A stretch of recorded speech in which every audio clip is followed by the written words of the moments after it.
मित्रांनो, कल्पना करा, रात्रीचा प्रवास, थकलेले डोळे, झोपण्यासाठी आसुसलेलं शरीर आणि समोर दिसतंय काय? घाणीने माखलेलं बेडशीट, दुर्गंधीने भरलेला डब्बा आणि तुटलेलं टॉयलेटचा वापर. याचा वापर होऊ शकत नाही. हा अनुभव कोणाच्या कल्पनेतला नाहीये. मराठवाड्यातून रोज प्रवास करणाऱ्या हजारो सामान्य प्रवाशांचं हे रोजचं वास्तव आहे. नांदेड ते पनवेल या एक्सप्रेसमध्ये बसणारा प्रत्येक प्रवासी आज स्वतःला एका प्रश्नासमोर उभं करतो की आपण रेल्वेचं तिकीट काढलं की या एका यातनेचं तिकीट काढलं. नेमकं कशी आहे ही नरक यातना, आज तेच जाणून घेणार आहोत आजच्या या व्हिडिओच्या माध्यमातून. नमस्कार, मी आपल्या सर्वांचा मित्र अक्षय ताटे आणि आपण बघताय सत्य पे सत्ता.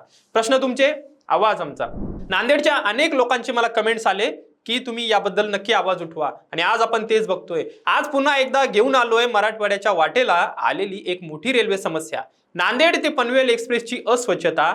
ही बातमी कुणी अफवा म्हणून नाही, हे वास्तव आहे. यावर अनेक चर्चा होत आहेत, अनेक वृत्तपत्रांनी आवाज उठवला आहे, परंतु कोणी काहीच बोलायला तयार नाही. ही एक अशी सत्यकथा आहे जी ऐकून तुमचं मन सुन्न होईल.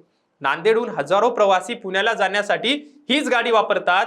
मराठवाड्यातून पुण्याला, मुंबईला जाणाऱ्या प्रवाशांसाठी अत्यंत महत्वाची असलेली ही एक्सप्रेस आता अस्वच्छतेमुळे प्रसिद्धीस आली आहे. आणि ही प्रसिद्धी कुठल्याही चांगल्या कारणासाठी नाहीये, हे ध्यानात घ्या आधी. मागील काही महिन्यांपासून पनवेल एक्सप्रेस आंतरबाह्य अस्वच्छ झाली आहे आणि रेल्वे प्रशासन याकडे पूर्णपणे दुर्लक्ष करत आहे. गाडीतल्या डब्यांची नियमितता आणि व्यवस्थित स्वच्छता केली जात नाहीये आणि त्याचा परिणाम काय? प्रवाशांना प्रचंड मनस्ताप सहन करावा लागतोय.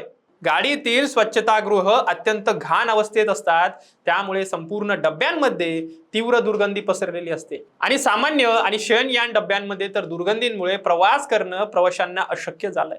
आता विचार करा, ज्यांना थोडी जास्त सुविधा हवी म्हणून जास्त भाडं देऊन एसी डब्यातून प्रवास करायचा आहे, त्यांची ही अवस्था फार वेगळी नाहीये. एसी डब्यांमध्येही जागोजागी घाण दिसून येते आणि डब्यात दिल्या जाणाऱ्या बेडशीट आणि चादरी इतक्या मळकट असतात की त्या वापरणं म्हणजे स्वतःलाच त्रास करून देण्यासारखं आहे.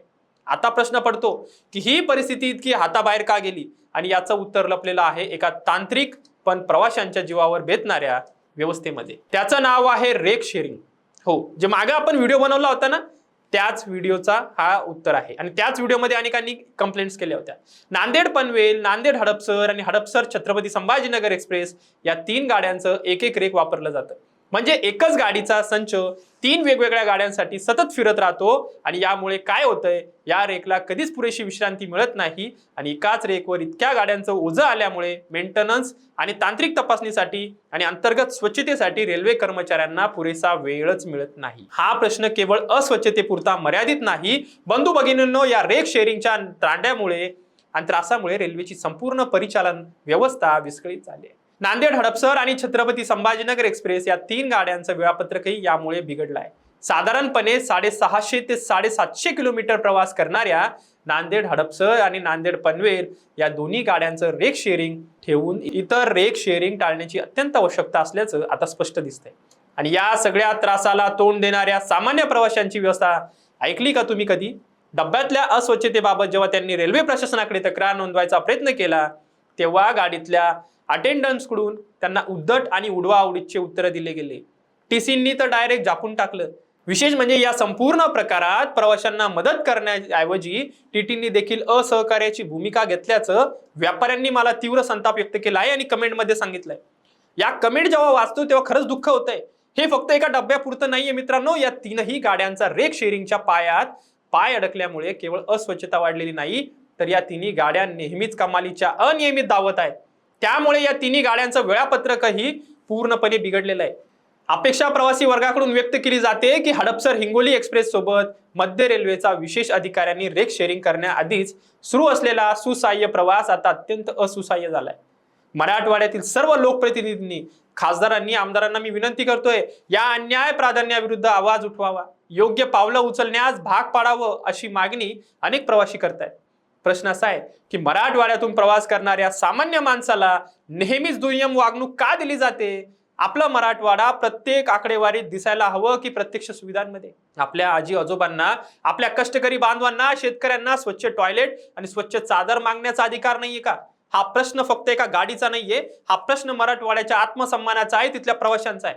रेल्वे प्रशासनाला आम्ही ठणकावून सांगतोय, अनेकदा माझे व्हिडिओज त्यांच्यापर्यंत पोहोचतायत, परंतु ते तेलुगू भाषिक असल्यामुळे त्यांना ते कळत नाहीये. त्यांना समजून सांगावं थोडंसं.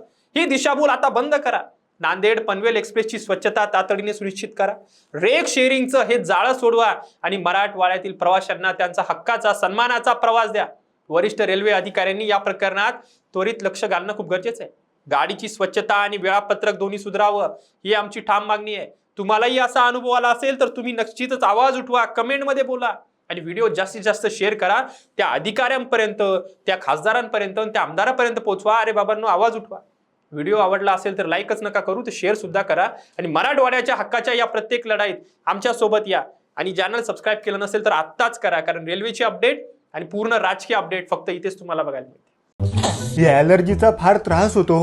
रोजची सर्दी, शिंका, डोळ्यांची जळजळ, नाकातून पाणी. काहीतरी उपाय सांगा हो. डॉक्टर चाटेच होमिओपॅथी क्लिनिक. लगेच भेट, उपचार सुरू कर, महिन्याभरात फरक पडेल.